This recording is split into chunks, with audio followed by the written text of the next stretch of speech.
The Eyelid Man by the Divine Author. The tale of the Eyelid Man is still young. Based on the unfortunately minimal amount of information I can find on what I saw, my experiences with it have been one of a kind. I am almost certain that the majority of you are in no harm's way whatsoever from it. I am not writing this to tell you how you or your loved ones may be in danger, but rather to officially document my story should you encounter the thing. Very little can be done to save you from my fate. You may stop reading this at any time you like, but the only thing you need to know is this: the Eyelid Man is real. I know he is. He is with me right now. It was several months back when I first started seeing the thing. At first, it was nothing I could pinpoint. I began having the unmistakable feeling that I was being watched just about everywhere that I went. This wouldn't have been so much of an issue if the feeling had eventually subsided. It never did. No matter where I was or what I was doing, even if I was sure that I was alone, I felt the pressure of eyes staring at me. I could never see who it was or gauge where it was coming from, but I knew that feeling. Privacy was quickly becoming a luxury I was no longer able to afford. The stress began to settle in soon after. I started losing a little more sleep each night. The feelings progressed. I began noticing random flashes of a single image in my mind. These images all happened at odd, inconsistent intervals throughout my day. Every now and then, out of the corner of my eye, or occasionally after blinking, my brain registered a single image for a split second, though nothing was ever there. The weird thing about it was that it was always the same image. Two wide, unyielding eyes staring at me. Now the feeling of being watched was consistently an issue, so I wanted to blame the image on the stress or the lack of sleep. But the surprise of seeing those eyes staring back at me was not something I could brush off so easily. They were wide, very wide. They appeared to be slightly bloodshot and very, very still. The pupils were extremely dilated, and they were always directly centered on mine. There were never other facial features in the image, just eyes. The most unsettling thing about them was that they were perfectly circular. They almost didn't look human. They appeared human, but no one's eyes are that geometrically flawless. After several days of seeing this single image occur in my mind more and more often, that is when I could ignore it no more. I began scheduling appointments with all sorts of doctors and specialists. I even tried therapy for the first time. Nothing worked. My fear of the image quickly turned into annoyance and frustration. My girlfriend, Alice, with whom I'd been living with at the time, was very supportive and did her best to be there for me anytime I had an episode. But little she did help much either. After I had wasted much of my time and most of my money with doctors, I began to see the image less frequently. It became easier to brush off the whole ordeal as a weird, reoccurring hallucination. For a while, I was able to enjoy entire nights of sleep again. After I began no longer seeing the eyes in my mind, I started seeing them elsewhere. I would still have the constant feeling of being watched, but occasionally I would look a certain direction in a crowded area and see a person staring at me. Whether it was at the grocery store, the park, or even in busy restaurants, I would catch someone staring back at me for inappropriately long periods of time. They would often be on the other end of a large room from me. Although them being so far away didn't make me feel any better about the situation. What was especially unsettling was that it wasn't ever the same person. It was always a different person each time. The first time, it was a woman at Walmart. She stood among others, walking around her like nothing was wrong. She just stood there, staring back at me. The next time, it was a teenage boy at the mall. He was with a group of other boys, but none of them seemed to notice the odd behavior. The next was an old man staring outside his window into my house one night. He didn't move for hours, even after I'd left and come back to check and see if he was still there, standing and staring out of his bedroom window. I wanted to go over to these people and ask what their problem was, but I couldn't. You see, the one thing they all had in common was their eyes. Each and every one of them had the exact same eyes that I had just gotten over seeing in my mind. Bloodshot, glaring, void of emotion, very wide and perfectly round. All the fears and anxiety came rushing back for every single time I saw them on someone's face. I quit my job. I wasn't able to focus on anything except keeping people away. I was so scared that soon after, I stopped leaving the house altogether. My girlfriend was able to take care of us both for a while. I felt bad about putting so much pressure on her, but I didn't know what else to do. I just needed time to get away from people. I thought it would work, but like everything else I tried, it didn't. I occasionally looked out of a window to see that same stare plastered on some passing neighbor just outside my house. They just stood there for hours staring into my home. Most of their faces were usually expressionless. However, occasionally, one would wear a devious grin that stretched across their entire face. I admit to being one who scares easily, but every one of those staring people terrified me more than anything I'd ever known. I wanted to look away and shut the whole thing out as my own imagination.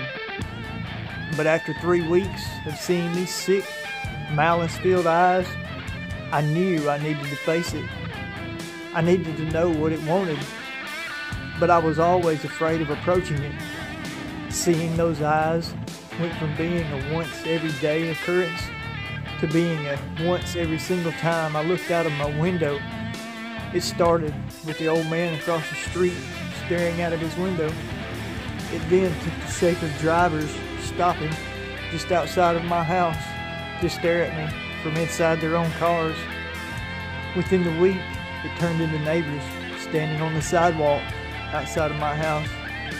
It wasn't long after that did they start standing on my lawn. I tried to get my girlfriend to see them with me, but like every other person, she never saw anyone there. I would see them moving closer and closer to the house. With every time I looked back, I screamed at them. I threatened the police on them. When I did finally call the cops, they too saw nothing. I didn't want myself committed, so I tried to convince myself that they were just illusions for the sake of appearances. But I knew better than that. I chose not to look out of the windows for a while. I figured if I stopped giving them attention, maybe they'll go away. It had been 5 weeks, and I could tell my girlfriend was growing more and more upset that I was not feeling better. We barely spoke anymore. We shared a bed, but I never slept. She was so stressed out about having to work more to take care of me that I could tell she was on the edge of packing everything up and leaving. I couldn't blame her, but the last thing I wanted was to be alone. After a week of avoiding windows, I took a peek out of one and found no one around. I checked all around the window, expecting someone to be very close by, but there was no one in sight.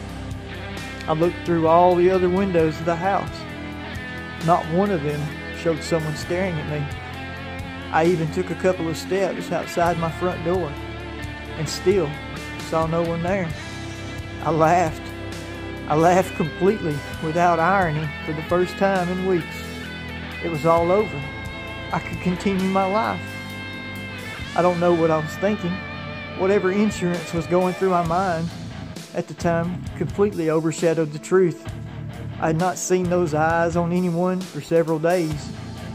I was quick to go back out, look for a job, visit friends and family, and try to do what I could for Alice, to thank her for all her help. Despite how cumbersome our relationship had grown, everything was going so well. On this one night, I had just come home late from my parents' house for dinner and coffee. My girlfriend was already asleep, so I prepared myself for bed and curled up next to her. I turned on the television for light and some slight sound before shutting my eyes. I felt her arm reach over in her sleep and lay over my shoulder. I felt her turn her body toward mine. I loved her so much. I was so looking forward to repairing and rebuilding our relationship. I smiled and thought she may have been awake. I looked at her and threw myself out of bed and onto the floor. She was staring at me with those same wide, reddened, circular eyes. She smiled, not her normal smile, but an open, toothy smile, one that would be unnatural for anyone. I got up off the floor and wanted to run, but I couldn't look away. Those eyes followed me around the room. As I reached for the door, she sat up like a machine. I screamed. I threw the door open, ran for my keys, and sprinted to my car and drove as quickly as I could. I had no destination, nor did I care that I had left all my stuff behind.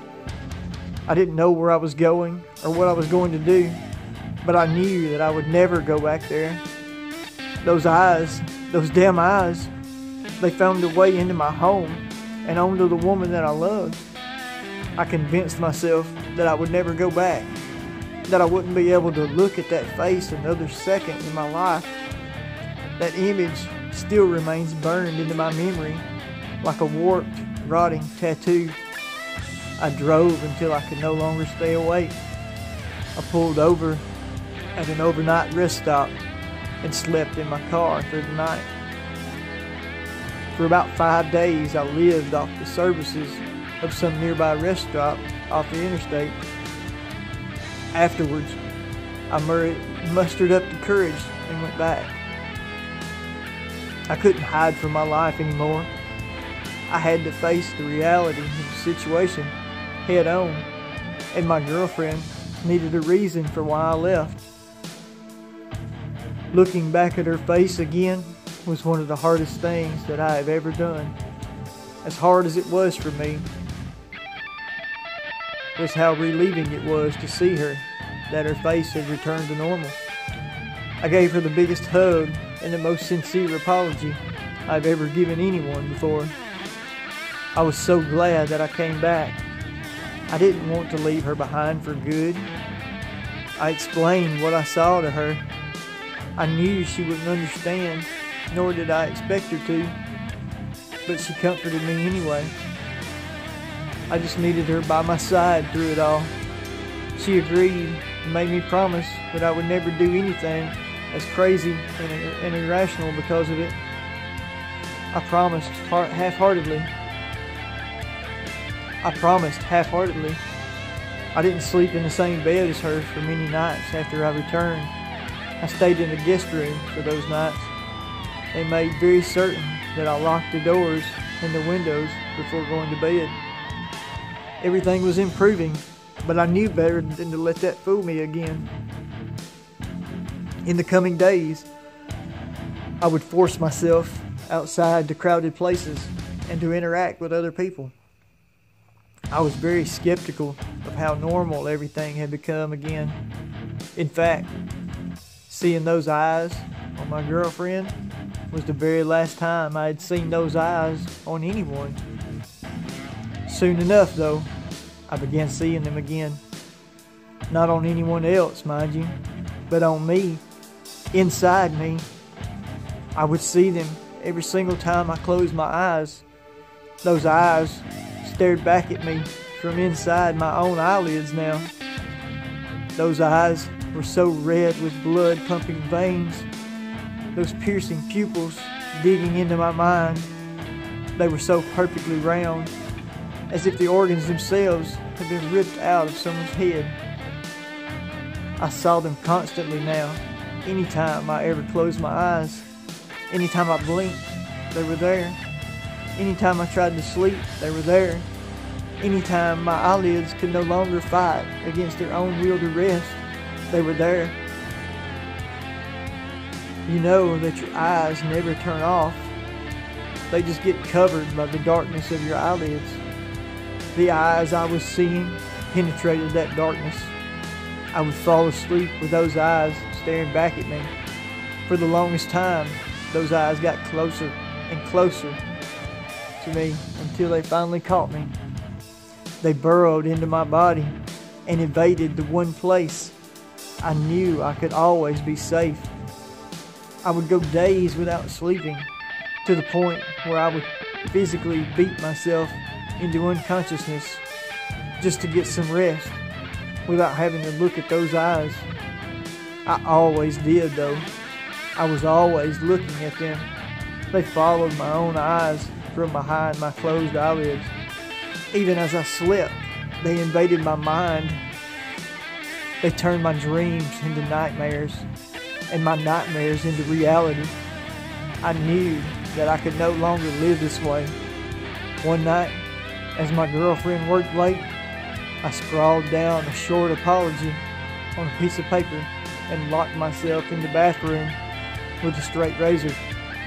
I stood over the sink and held the razor against my wrist for what seemed like hours without motion.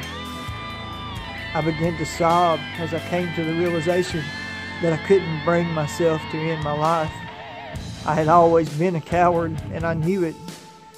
I hated crying that much more because it forced me to close my eyes. I was sick of them. The fear I had for them was vastly outweighed by the hatred I had for those eyes, for following me around for so long and ruining my life. They invaded my body. They infiltrated my mind. They lived, pulsating and searing their malicious stare behind my eyelids. That's when the idea happened. I raised the razor to my face. I clenched my teeth as the blade glided slowly and carefully through the top of my left eyelid. I had to give them no place to live. I could no longer stand their burning, hellish stare. I was determined to get rid of them one way or another. I had to constantly wipe blood away from the spot, along with keeping my hands smooth and steady. I removed my top left eyelid and dropped it into the puddle of blood accumulating in the sink. I began immediately on the bottom left, removing it from my face in the same slow, methodical fashion. Then came the next eye.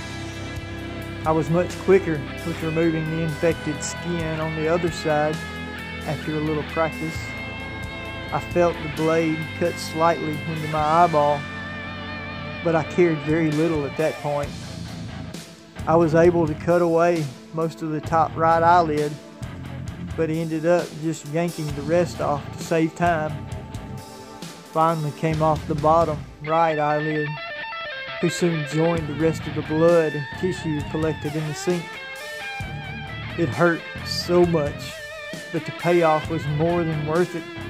I would never have to look at those eyes ever again, and could finally move on with my life. I washed away the blood from my face in the sink, as well as threw out the cursed eyelids. As I finished drying my face, I looked up in the mirror and couldn't believe what I saw. Those eyes, those same eyes, my new eyes were intensely bloodshot. The pupils were so wide, they nearly swallowed all the white in an inescapable darkness. Their shape was so perfectly round, symmetrically circular in every way. I stared at myself in the mirror because that was all that I could do. I could only stare back at the same creature that had been hiding from me for all this time. The eyes had finally caught up with me. Everyone now calls me the Eyelid Man. What's up, Fear Family? Hope y'all enjoyed that. That was The Eyelid Man, written by TheDivineAuthor. Check him out on the Creepypasta wiki. Don't forget to like, comment, and share. And if you enjoyed it and you like the channel, click that sub button. Don't forget to hit the little bell if you want to get notified of new videos. I'm Fear the Greatwhite. I love you all. Peace. I'm out. Bye.